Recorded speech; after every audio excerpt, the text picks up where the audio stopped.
Hi, everyone. We have a very special patriotic edition of Houston Life today as we prepare to celebrate America's 250th anniversary. We are joining you today from a full-scale replica of Independence Hall, but we're not in Philadelphia. We're actually on the campus of Houston Christian University in Houston. Over the next hour, we'll learn about the mission to bring this building to Houston and how you can take a tour of it. And with the help of local professors and historians, we'll go back to 1776 to learn about the days leading up to the signing of the Declaration of Independence. From those who influenced the final document to how they overcame their differences, we'll explore what freedom truly meant in 1776. Plus, how our area and the people who lived here played a pivotal role in the American Revolution, including a key connection to Galveston. We'll also share some of the ways you can celebrate this 4th of July, whether you're looking to go out and enjoy fireworks or host family and friends at home. All that is coming up today on this special edition of Houston Life.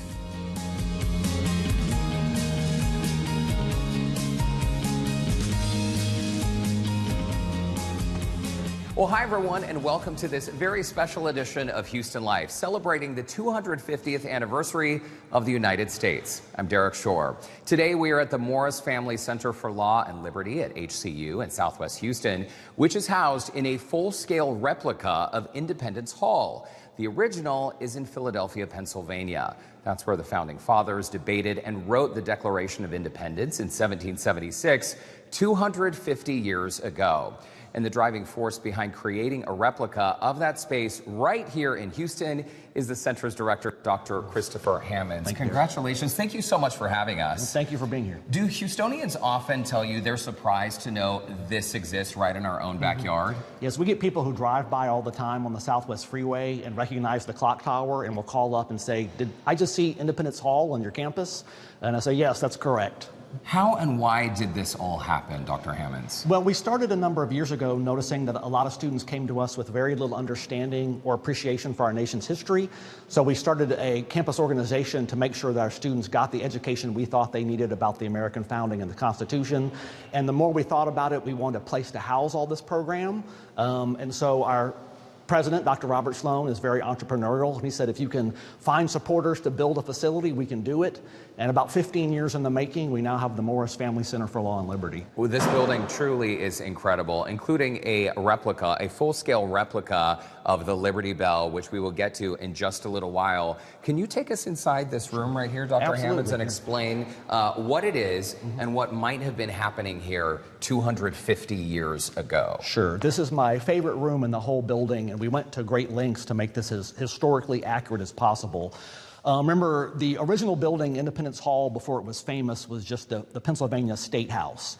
And this was their colonial and later their state assembly for the colony of Pennsylvania. So during the Continental Congress, during the debates over American independence, delegates from all 13 colonies met here to debate whether they wanted to separate from England or not. My goodness. And as I look around this room, I guess, Dr. Hammonds, I'm surprised to see not only is the room, the paint, the artwork in, a full-scale replica, but also the details, the feather quills on the desks. How did you find all these details? How did you make it happen down to even the minute details? Right. We wanted to make this room as historically accurate as possible, and we had a number of resources. One was the superintendent of the real Independence Hall in Philadelphia. She was very helpful in giving us paint colors, people who design furniture. All the furniture in here is handmade by the man who makes the furniture for the real Independence Hall in Philadelphia. We have this beautiful chandelier above us that's an exact replica of the one that hangs in Pennsylvania in the real Independence Hall. And one of my favorite artifacts is the Rising Sun chair, which is where John Hancock would have sat during the Continental Congress. It's made by the man who makes them for Philadelphia as well. And so we want to give people a sense of movement and action, that this is not a static space, that there are people coming in here to debate independence or to draft the Constitution, and it's like you're traveling through time to come back to this space. Help set the scene for us. 250 years ago, what and who would we have seen in this room? Oh, very good. So all 13 colonies have sent delegates here to this space to debate the big question, which is on everybody's mind. and that is, do we want to separate from England? And this is a big decision because it means war, it means breaking with the mother country. This is not something to be done lightly. So delegates will come from all 13 colonies. They array themselves, interestingly enough, geographically. They don't think of themselves yet as a nation, so they sit with their colonial delegations from north to south order. So all the northern colonies on this side, the mid-Atlantic states will sit here in the middle. As a matter of fact, Ben Franklin's chair is right there in that black chair with the Pennsylvania Gazette on it. Oh, interesting. And then on this side of the room, southern colonies, and Thomas Jefferson will be back against the window there taking notes because he's kind of quiet and reclusive. And so all the delegates will come here, and they will begin the big question really on June 28th. They submit a draft copy of the Declaration of Independence. And if you've ever seen the famous John Trumbull painting that hangs in the U.S. Capitol, it's titled July 4, 1776, but it probably really depicts the June 28th Committee of Five turning over a draft declaration. So the draft was on the 28th. How many days then? I mean, doing the math here, June 28th is a few days before July 4th. Right. It took them a while to come to a consensus. It did. And matter of fact, they had left about 3 weeks prior to go back to their colonial delegations to get instruction, because none of the men in the room felt that they knew exactly what their colonial position should be. So during that recess, the committee has drafted up this document, Thomas Jefferson taking the lead on that. And they present it back here on June 28th. June 28th is a Friday, and you know what happens when you submit a major report on a Friday afternoon? Nothing happens, right? So they wait to Monday, July 1st, which is really when the fireworks start. They take an initial poll around the room. There are 9 colonies in favor of independence. There are 2 colonies that are divided. They're not exactly sure what they want to do. There's 1 colony that's opposed, and that's South Carolina. They just felt it was the wrong decision. And then New York has not yet received instructions from its colonial delegation, so they have abstained. Interesting. So when you say there were fireworks happening in the room, obviously you mean figurative fireworks, right? What were some of the major sticking points? Why were some of these states saying, hey, no, we don't want this? Yeah. There were really 2. One was the tremendous emotional decision to break from the mother country. I mean, remember, these colonists are British. They have been British since 1607, since the founding of Jamestown. They've got almost 200 years of British heritage behind them. This is a big decision. The other concern was war with the British Empire. I mean, this is the mightiest army and navy in the world. The American army is a ragtag operation. There are people who say that if we do this, we will get creamed by the British. And so it is a difficult decision. Who do you think in this room 250 years ago was perhaps the most underrated person? Yeah, my vote would be John Adams. John Adams, who would sit here right in the delegation behind us, is often considered by textbooks the father of American independence, but he sort of operates in this sort of B-list status slightly under Washington and Jefferson and Franklin, and I think it's unfair. I think he deserves more attention. It was really Adams who was the vocal proponent for independence here at the Second Continental Congress. And I think partly it's because most of the bad stuff that had happened early in the Revolution had happened in Boston, the Boston Tea Party, the Boston Massacre, Lexington and Concord, Bunker Hill. He's fed up, and he thinks that independence is the only way forward to go. So he's not only the most vocal proponent of independence, but he's the guy who puts together that committee, and he hand taps Thomas Jefferson to write the Declaration of Independence. And Jefferson will get most of the glory for that. And Adams, for the rest of his life, will be somewhat jealous of Jefferson's fame, because before he was Thomas Jefferson of the Declaration of Independence, he was kind of just this unknown redheaded kid from Virginia. And Adams always felt like he was overlooked a little bit. It's incredible how much you know, Dr. Hammonds. Were you always this interested in history? Yeah, since I was small, the American Revolution has always fascinated me. You have this story of people sort of colonists in a what seems like an idyllic sort of Disney-esque, that's the way I imagine it in my mind, Disney-esque landscape, this evil empire coming to crush them. And I think as a young person, that story of sort of good versus evil is an oversimplification, but the evil empire versus the innocent colonist just appealed to my 7th grade sense of, I guess, honor and nobility and adventure. And ever since then, I've been studying and reading about the American Revolution. Well, the 7th grade Christopher Hammonds is living his dream. Clearly, you made it happen. Hey, before we take a quick break, talk to us about why replicas like Independence Hall here. Why is this so special, A, to have here in Houston, but also for your students? In terms of learning, what does this tangible physical space do for the classroom, beyond the classroom, I should say? So one of the things I have to remind people of when we come into a space like this is it's not a museum, right? There are no historic artifacts here. We can touch things and move things around. We put students in these chairs. It's a learning space. And so I teach a class on the Federalist Papers, on the Declaration of Independence. We put students in these chairs. We talk about the difficult decisions that that generation had to make. What sort of things would we do differently if we were forced to make those decisions? And it gives students a sense of time and space that really these people were not all that different than we were. They just faced incredibly historic opportunities at that point in time. We have school kids from really all over the city and all over the state come and visit us from as far away as Austin and San Antonio. We put them in little costumes. They come up to the front and we sign a big copy of the Declaration of Independence. And one of the things that tickles me to death is I've had numerous elementary school age girls sign their name on it and say they didn't let girls sign this the first time. So put their best John Hancock or Jane Hancock on the document right up front. That is really, really special. And Houstonians can come tour the space, right? If they want a guided tour, they must make an appointment. That's correct. Otherwise, they can do an audio tour drop-in during regular school hours? That's correct. During the school year, we have an audio tour. You can come and use your phone and learn all about the historic spaces, the biographies of all the portraits we have hanging on the wall.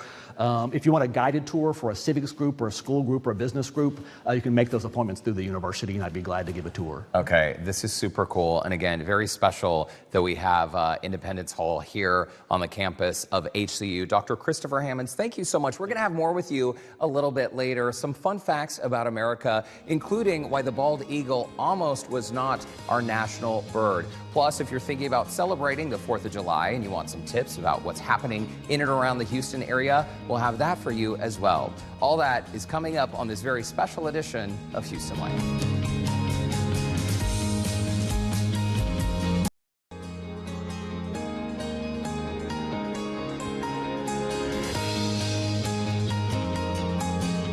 The tradition of July 4th fireworks dates back to 1777, when Americans celebrated the first anniversary of American independence. Founding Father John Adams said that independence should be celebrated with bonfires and illuminations from one end of the continent to the other. Fireworks had been used in Europe and Asia for hundreds of years and would become a traditional part of America's 4th of July celebration. Well, welcome back to this patriotic edition of Houston Life.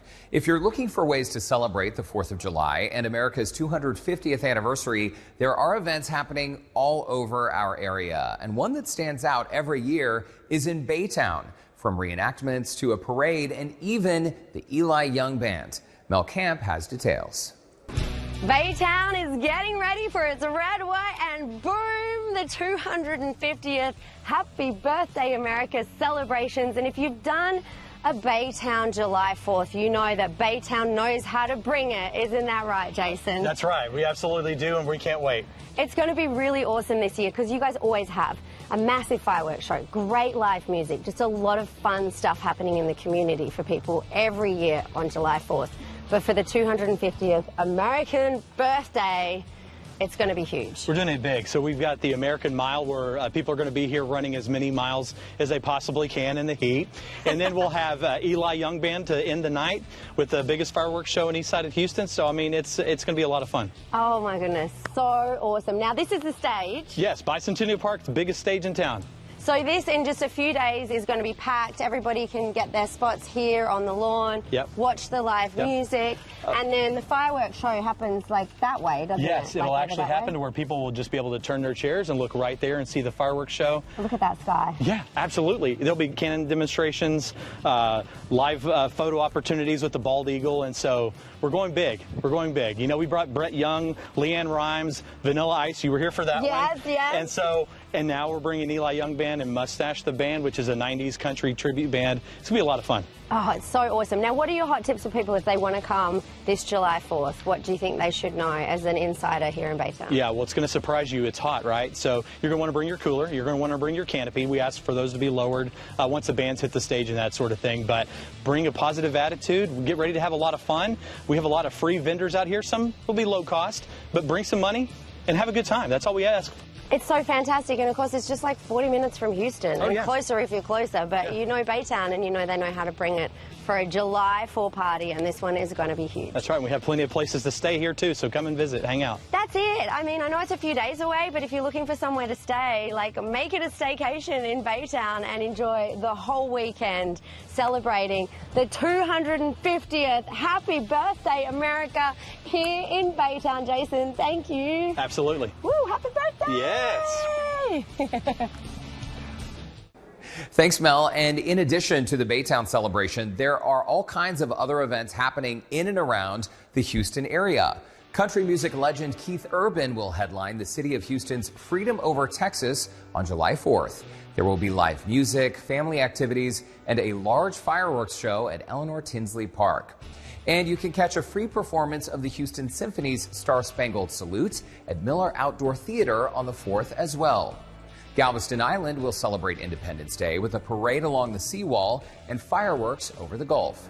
And the Woodlands kicks off festivities with the Star-Spangled Salute at Cynthia Woods Mitchell Pavilion on July 3rd. On July 4th, there will be a parade at Market Street and fireworks at the Red, Hot, and Blue Festival. Sugarland's 4th of July celebration, Red, White, and Boom, will be held at Constellation Field. The family-friendly event features live music, inflatables, and fireworks.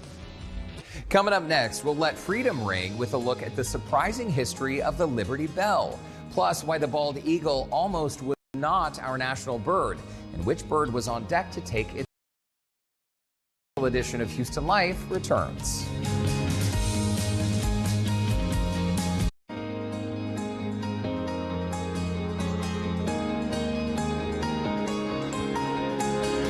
When the Declaration was adopted on July 4th, the Continental Congress quickly had about 200 copies printed up at a local print shop. Only 26 of those copies remain in existence today. In 1989, one was found behind an old picture frame at a rummage sale for the price of $4. Several years later, it was sold for $8 million. Well, welcome back to this special edition of Houston Life as we celebrate America's 250th anniversary. There are certain symbols that immediately bring to mind American freedom. The bald eagle is among them. But if founding father Benjamin Franklin had his way, the bald eagle would not have been chosen. In a letter to his daughter, Franklin criticized the bald eagle as a bird of bad moral character because it often stole food from other birds. He praised the turkey as a native bird that was courageous and respectable. Despite his opinion, the bald eagle became the symbol of the United States in 1782 and was officially recognized as our national bird in 2024. To find out more about what makes these birds so remarkable, we asked our friends over at the Houston Zoo. I'm Daniel. I'm a bird keeper here at the Houston Zoo. I'm here with our two bald eagle girls. These are Sally and May. They are found in our Texas wetland area. Our bald eagles here. Back there is our American alligators. And over in there will be our whooping cranes. So these are all species native to the United States and to the state of Texas. This is a species only found in North America, from Alaska and Canada down to Mexico. So the entire continental U.S. you can find bald eagles, but nowhere else on Earth. Both of these girls are what we call rehab animals. These girls were both injured in the wild. Sally was hit by a car, so she has a broken wing, couldn't be fixed, cannot fly. May, she got injured during Winter Storm Uri back in 2021. She basically has a complete wing amputation. That's one reason this is an open top habitat. They can't fly due to their injuries. That's going to be every bald eagle you see in a zoo. It's illegal to have them unless if they've been rehabbed. Both of them were adults when they were injured. We know that because of the white head feathers. That only comes in at about 5 years old. Once they have the white head feathers, they could be 5, they could be 10, they could be as old as 35. The record actually in the wild is 38 years. Bald eagles are probably one of the biggest conservation success stories we have in the United States. They are a species that mates for life. Back in 1963, there were only 417 total breeding pairs in the wild. The reason is DDT was affecting the thickness of the egg shell, so a lot of chicks were dying in the shell before they could hatch out. DDT was banned, breeding areas became protected. Now there are over 70,000 breeding pairs in the wild. So from 417 to over 70,000. There are nesting species here in the Houston area, so if you're lucky enough to see them, just stand back and admire their beauty and kind of let them do their natural behaviors. Seeing as the 4th of July is coming up, this is a great time to come by the Houston Zoo and see these girls up close. Perhaps an equally iconic symbol of American freedom is the Liberty Bell, of course. Here at HCU, they have an exact replica. And Dr. Christopher Hammonds rejoins us with more on how the bell became connected to our nation's history. It's nice to see you again. Thank you, Derek. Okay, so essentially the Liberty Bell, this predates the Revolution. I didn't realize it's also not the original name. It was called the State House Bell, is that right? That's correct. So Independence Hall was originally the state house for the colonial and state government of Pennsylvania. And when they built it, they wanted to put a bell in the tower to call people to order in session. And so it was called the State House Bell. Okay, and this bell had quite a journey because it actually was hidden at one point. It cracked. The original that exists in Philadelphia today, they don't ring it for fear of cracking it further. Talk to us a little bit about all the journeys this bell, well, the original bell took. Sure. So the original bell hung in the tower during the American Revolution and was removed when the British invaded Philadelphia in 1777. It was hidden out in a little church in Allentown, Pennsylvania. And after the war, it came back to Independence Hall, but it never went back in the tower again. The reason why it was hidden, the Americans were concerned the British would melt it down to make cannons, is that right? That's exactly right. It wasn't a famous bell. The British weren't trying to get it because it was the Liberty Bell. They wanted it for the material to make cannons and swords and munitions. Okay, now let's talk about the fact that it cracked, because this, I mean, bells should be able to withstand cracking. Talk to us about the cracking and what's been done to prevent further cracks from happening. What I suspect is that the foundry in England that sold the bell to the colonists sold them a second-rate cheap bell, figuring they'd never hear back again. So when the bell arrives, it sounds terrible.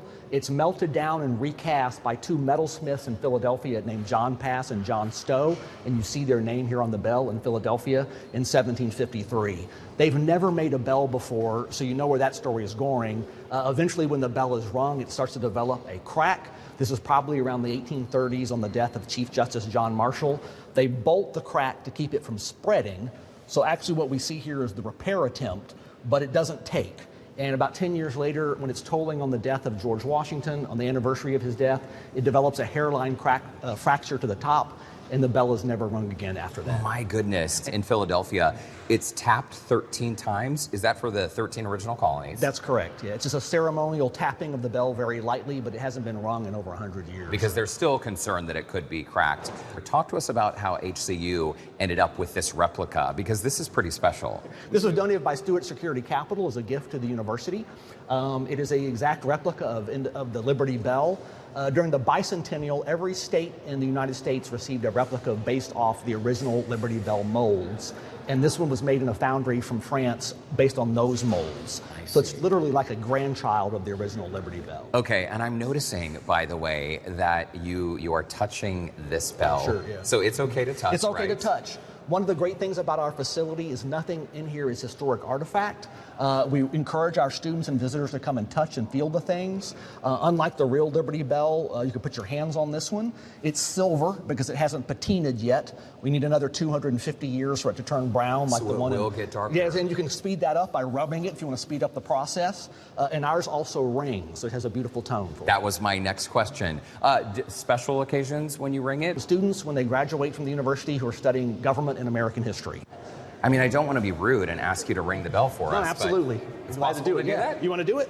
I would love to. Grab it there and pull it close and just watch your ears. It's a little loud. Okay, you can feel it. It's vibrating. Wow. Yeah. So one neat story, we had a school that came through of hearing impaired children. Their teacher signed while I spoke. And I mentioned that our bell still rings and how pretty it sounds. And then I thought, well, that was insensitive of me. I shouldn't have said that. And she said, no, it's fine, but can they put their little hands on it? To feel the vibration. And they all started giggling when they could feel it ring. I can still feel the vibration. That lasts for a long time. This is so cool, Dr. Hammonds. I'm going to bring my whole family here. Oh, very cool. Thank you so much. Thank you. Really, really cool. I love that we have this here in Houston. Well, coming up next, he's a familiar face who has helped us celebrate America's anniversary for many years. Actor Alfonso Ribeiro joins us to chat about hosting a Capitol 4th, the star-studded Independence Day tradition in Washington, D.C. This special edition of Houston Life will be right back.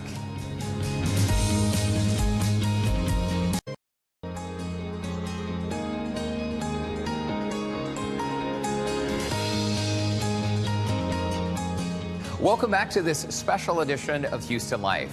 For more than 4 decades, a Capitol 4th has been America's national Independence Day celebration, bringing together some of the biggest names in music and entertainment for an unforgettable night of performances and, of course, fireworks.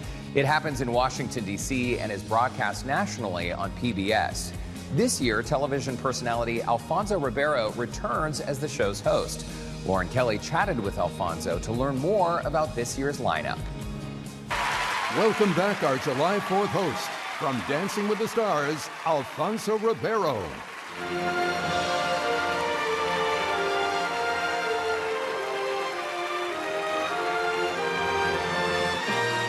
Houston Life. Alfonso Ribeiro, can you hear me? Are we here? Ken, I see you. Oh my gosh, I'm so excited to talk to you again this year because there's truly no better person, I think, is the absolute perfect person to be hosting this event, a Capitol 4th 250 weekend celebration. It's a big weekend for all of America, but I know it's an even bigger weekend for you, my friend.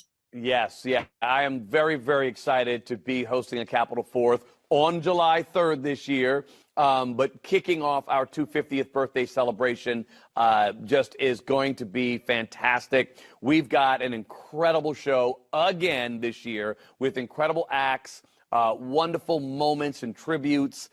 So really excited for America to get to enjoy the 3rd and get this party started properly. And you know what? It's such a great option to kick off the weekend, right? If you're just getting things ready for however you decide to celebrate, come in, check out the show. Let's talk about some of the musical guests, some of the tributes. I mean, this lineup is incredible. Yeah, we've got a great list this year. Trace Atkins, Patti LaBelle, Kool and the Gang, Alan Jackson, Angel Blue, the cast of Just in Time, Carly Pierce, and we have Joe Mantegna, who will be introducing the band Chicago. And so it's going to be incredible. And then we have something completely different this year. We've never done it before. We're going to have the fireworks display will be from George Washington's Mount Vernon with the incredible voice of Lauren Allred delivering an incredible performance. So we are super excited. We also have this year, Gary Sinise will be introducing the Artemis II crew. And we've got all of our Olympians and Paralympians joining us. And so it's going to be a celebration like no other. Do you think it's such a great celebration because people also feel, because of where you're going to be broadcasting, they feel like they're a part of history, right, Alfonso? Like this is special.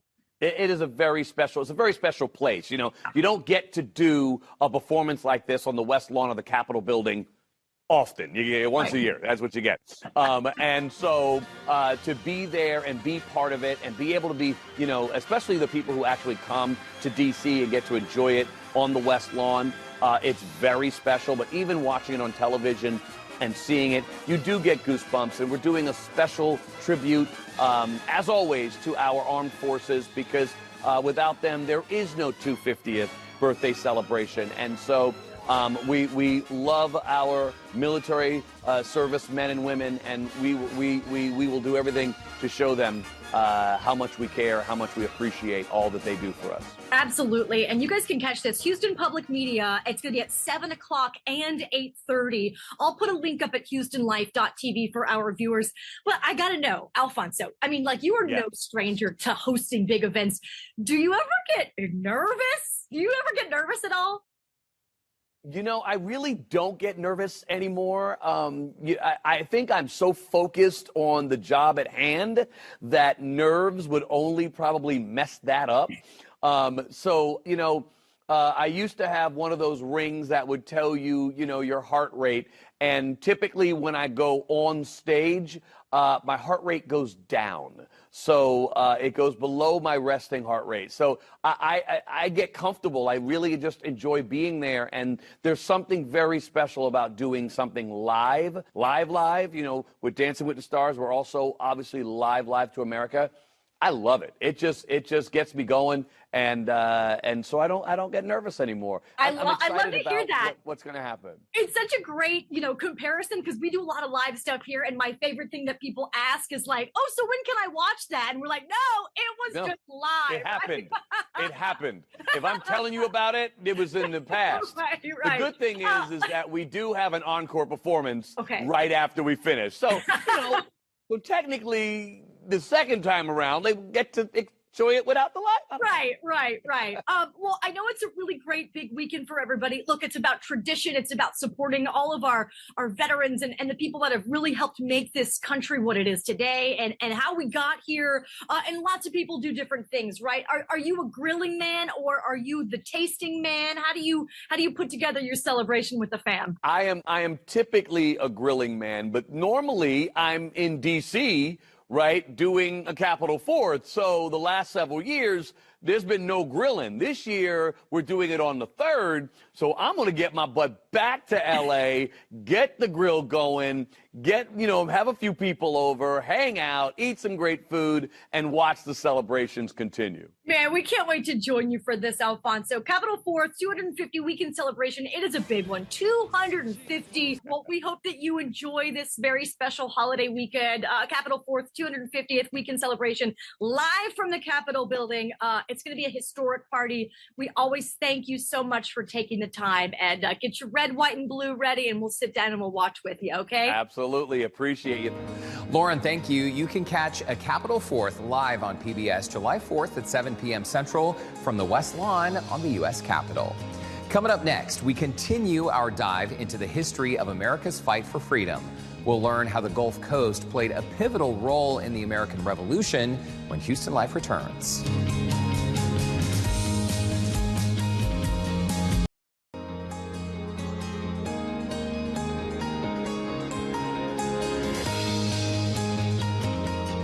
The American Revolution was also an international affair, involving countries from around the world, including the Germans, the Spanish, the Dutch, and the French. Close to home, the Marquis de Lafayette has several counties and towns named in his honor, most prominently Lafayette, Louisiana. In addition, closer to us here in Houston, Galveston is named after Bernardo de Gálvez, who organized and supported the American military from Spain. Well, welcome back to Houston Life as we explore some of our nation's history ahead of America's 250th anniversary. Talk of the American Revolution typically focuses on battles in the North between Americans and British soldiers. But did you know our Gulf Coast area played a pivotal role in America winning its independence? Bernardo de Gálvez, the namesake of Galveston, was sent from Spain to help the colonies defeat the British and develop a friendship between our two countries.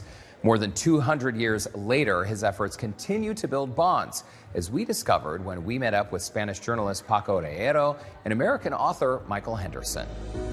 In Houston's Museum District sits the Family History Research Center at the Clayton Library. Beautiful but unassuming from the outside, inside it houses one of the nation's premier genealogy libraries. The Family History Research Center, it really is a special, unique collection here. We are one of the top 5 genealogy libraries in the public setting in the whole nation. People from around the world come here to explore stories hidden in their own family history. Obviously, we serve Houstonians, but we have people coming from all over the United States, even internationally, to research with us. The rich history at the Clayton Library is exactly what brought Spanish journalist Paco Reyes and retired Navy officer Michael Henderson here. They're two researchers from opposite sides of the Atlantic who wanted to learn more about one man, Bernardo de Gálvez. Gálvez is a familiar name in Texas because Galveston bears his name. But few Americans know just how important Gálvez was to winning the Revolutionary War.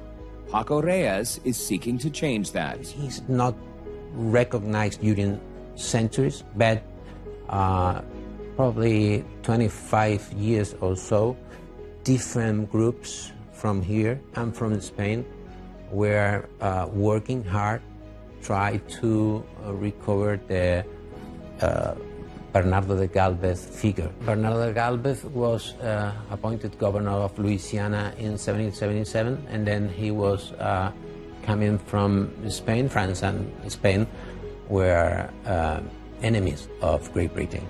They decided to be in the fight helping the American Revolutionary. At the time, Louisiana covered a vast area, including the land we now know as Texas. With access to the Gulf, it was a key supply route in the 1700s. The American Revolutionary, they didn't have enough rifles or blanket and all of that fundamental things to be in a war. And Bernardo de Gálvez was a key factor helping with all these different things that they are absolutely necessary for the war. Gálvez would eventually secure the Mississippi River for American supplies and force the British to surrender in West Florida. Now his legacy lives on as one of the most effective and principled leaders of the American Revolutionary War era. The legacy of Bernardo de Gálvez, if you are talking about, the way that he was managing the different armies, he was asking for a very diverse kind of person, and they are all mixed together in the different battles that he was fighting with the British. Gálvez's treatment of others is what brought Paco and Michael together. This document is the manumission of Michael's fourth-generation great-grandmother, Agnes, who was a slave in Louisiana. But the document itself, it's signed by the Spanish colonial governor, Bernardo de Gálvez. So now I'm connecting not only my family's local history to Spanish slavery and freedom, but to a very significant individual in the annals of American history, Agnes, who was allowed to purchase her freedom in Spanish colonial Louisiana due to the law, quotación, the ability to self-purchase. After a lengthy legal battle, Agnes was finally free. December 16, 1779, she finally got that freedom given to her with the signature of Bernardo Gálvez. She birthed 7 children before 1803. All born free. Bernardo de Gálvez, remembered as the long-ago governor of Louisiana who took up the fight for American freedom. Gálvez was so influential in our nation's fight for freedom, he was made an honorary citizen of the United States. That distinction has only been given to 8 people in history. Among them, Winston Churchill and Mother Teresa. You can learn more about Gálvez and Michael's story at the American Revolution exhibit at the Heritage Society at Sam Houston Park. The exhibit runs now through July 18th. Also hosting a patriotic collection to mark the country's 250th anniversary, the Museum of Fine Arts Houston. The MFAH is featuring a display of more than 70 works of art that speak to the American experience. Guests are invited to view the work at galleries on its main campus and at its Bayou Bend collection and gardens, and also Rienzi. For more information on these special exhibits happening around town, look for the Scene on Houston Life section of our website, HoustonLife.tv. When we come back, a sweet way to celebrate America's birthday. This special edition of Houston Life will be right back.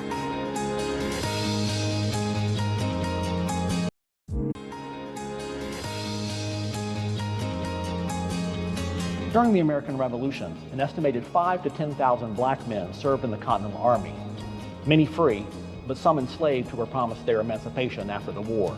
One of these men was James Armistead Lafayette, who was actually a spy for the American forces and provided secret intelligence to Washington and Lafayette to defeat the British at the Battle of Yorktown. The British also had black men who fought in their army, probably 3 times the number of the American military, in exchange for emancipation and freedom.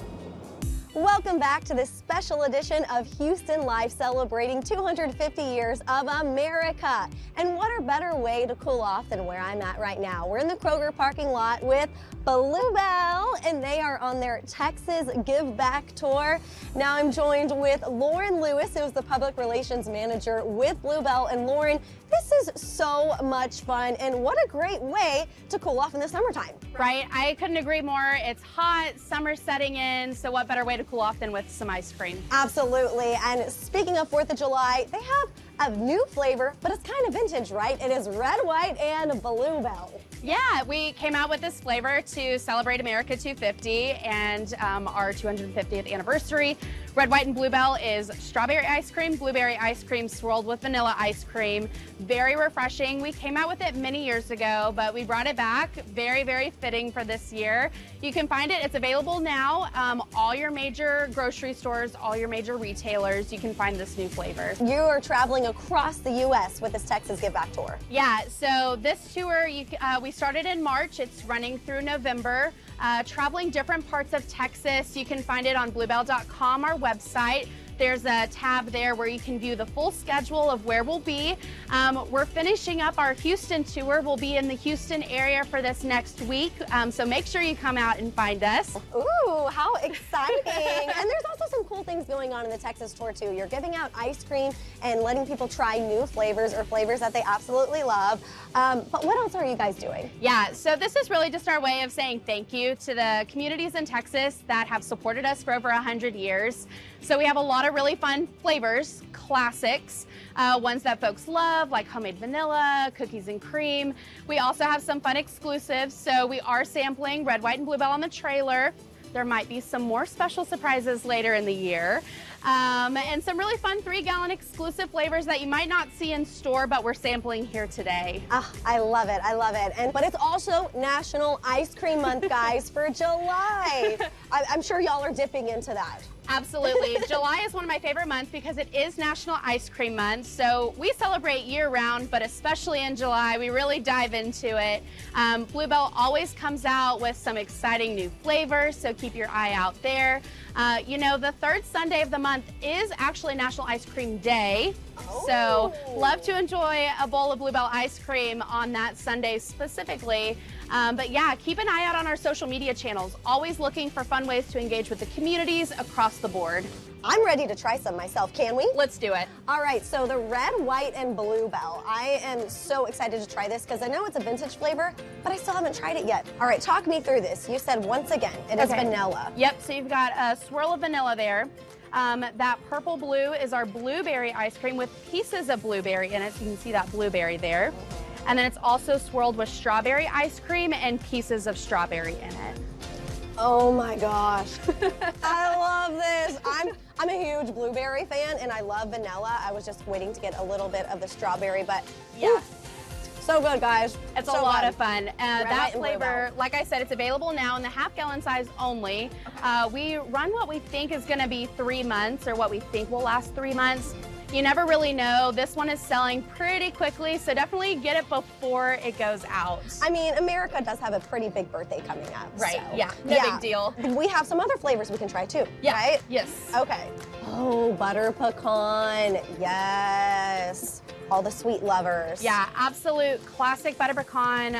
This was probably one of the very first ice creams I ever had as a child. I know my grandparents always kept it stocked in the freezer, so this is like early childhood. So you love it. Yeah, absolutely. From Lauren to Lauren, we love this. Yeah, we do. This is so good. Oh my gosh, oh my gosh. So you also have another one I'm super excited to try. Yes. Filled with nuts. Yes. Millennium Crunch, right? Moo, we got to add that in there. Yeah, Millennium Crunch. It came out in the year 2000 as a way to celebrate the millennium.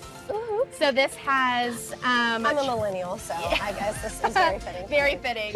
On brand. It has chocolate chips, caramel chips, and it also has almonds, walnuts, and pecans. Oh my gosh, yeah, filled with all the nutritious nuts. Delicious. So good. Well, Lauren, thank you guys so much for having us here on Houston Life and coming through Texas on this Give Back tour. It's incredible. Guys, you need to follow Blue Bell, go to their website, or follow them on all their socials to see where they're going to be at next so you can get your red, white, and Blue Bell and try all of their delicious flavors. Thanks, Lauren. Thanks.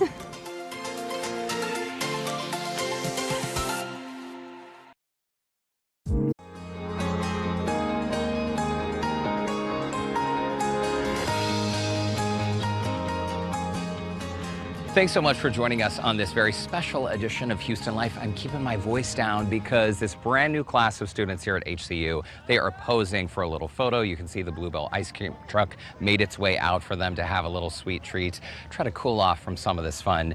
And again, if you are looking for all kinds of ways to celebrate the 4th of July this year, you can visit our website, HoustonLife.tv. Check out that Scene on Houston Life section, because no matter what part of town you live in, something is definitely going on. And don't forget, right here at HCU campus, this is the replica of Independence Hall, just like the one in Philadelphia, Pennsylvania. The Liberty Bell inside, you can check it all out. Scheduled tours must be made in advance, but you can also drop in during the school season and take a look around, do the guided audio tour. So happy 250th anniversary to America. Everyone, stay safe on the 4th of July this year, and thanks so much for joining us on this very special edition of Houston Life. We'll see you next time.